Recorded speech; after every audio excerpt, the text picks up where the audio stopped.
Hi and welcome again to RippleAffect. I just wanted to talk a little bit about media violence, computer game violence. Now, a lot of people argue that computer games, which are incredibly violent, and also movies, which I've talked about on my blog, are also incredibly violent, do control or manipulate our own behaviour towards other people. And there's a lot of evidence that says yes, this is so. So you could say that there's a correlation. Now, a correlation is an association between two variables. Like there's no cause and effect. But there have been quite a few studies that actually show that there is a cause and an effect, that violence in movies and video games does cause violence in human behaviour. An interesting study was a study done at a prison where they stopped playing MTV on the prison television, and they found that violent behaviour decreased, and then when MTV was started to be shown again to the inmates, that violence in the prison started to increase again. So that's quite interesting. And also there are other studies which I've talked about on my blog, and you can have a read.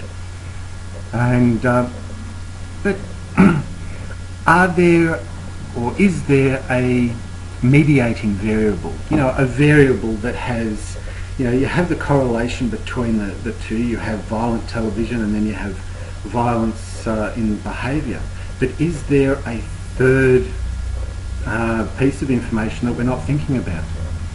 Now, this gave me a thought and said, okay, one thing that people do talk about, especially the older generation, that there's a change in society, and that change is that the older generation, the people that are now about 80, 90 years old, they experienced hardship in their life. So they know what a depression is like, and they really know what war is like, because a whole nation was involved with the Second World War. And because this new generation, the Y generation, hasn't experienced this hardship, they claim that the Y generation and younger people now feel entitled to resources, and because they've never known poverty. So when they don't get those resources, that's when violence occurs. Alternatively, what I've been thinking about, it's only a hypothesis, I haven't found any research to support this, but it's only a hypothesis, that we are the descendants of the people that for millions of years, if you're an evolutionist, or for thousands of years if you're a creationist, have had to survive a lot of hardship. So again, those people that could run the fastest and could fight the best have transmitted these ideas onto their offspring. So if you could run fast to get away from danger, or if you could fight well so you could survive a fight, and this leads, those two things leads to being able to get food, and of course being able to procreate. You know, so you could bring the next generation forward, and we are the descendants of those people.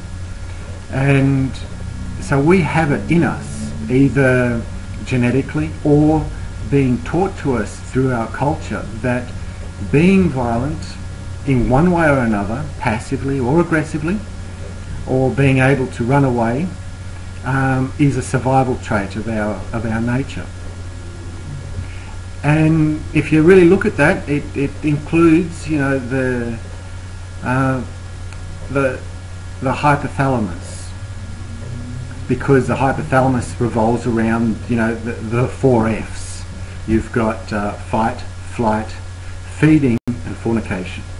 So when you can put that into the idea, and then throw in the mix, this is the mediating variable, the third variable that's not included in this correlation. Now when you think about that, you think, okay, now having violent television and violent computer games, does this stimulate the hypothalamus, or what's another word, prime our behaviour for violent to display violent behaviour? So there may be a mediating variable that there is not a one-on-one correlation between television and video game violence and human violence, that there is a third variable which has been transmitted down through the generations, either through a meme that has survived or through a genetic trait within us. Now, if you're an evolutionist, it could be genetics. We are bred to be violent, and having violent being and having been shown violent television games and violent TV movies, it primes us to be even more violent because we associate the world as a violent place. Now, when it comes to the flight part of the hypothalamus, just look around. When you go for the next drive down the street, have a look at the houses. How many houses do you see that have bars on the windows or high-tech security around them? Now, this is the modern way of running away from a violent situation. So we believe that there is a lot of violence in the world, and we believe this even more so now because the violence that is in the world is piped into our bedroom or into our lounge room through the television.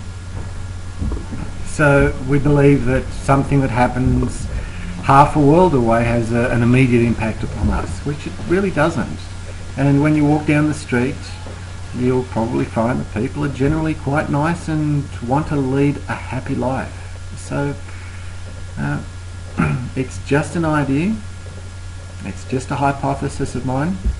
It'd be fantastic if there'd be a neuropsychologist out there with access to an fMRI, which could have a look at that hypothesis. They could measure the hypothalamus and see if video games or violent movies do trigger it and create a priming response. So it primes your emotions. I suppose I should say what priming is. Priming is what big companies do today. They show you a logo, you automatically associate that logo with the product that they sell. Great example is Macca's, Nike.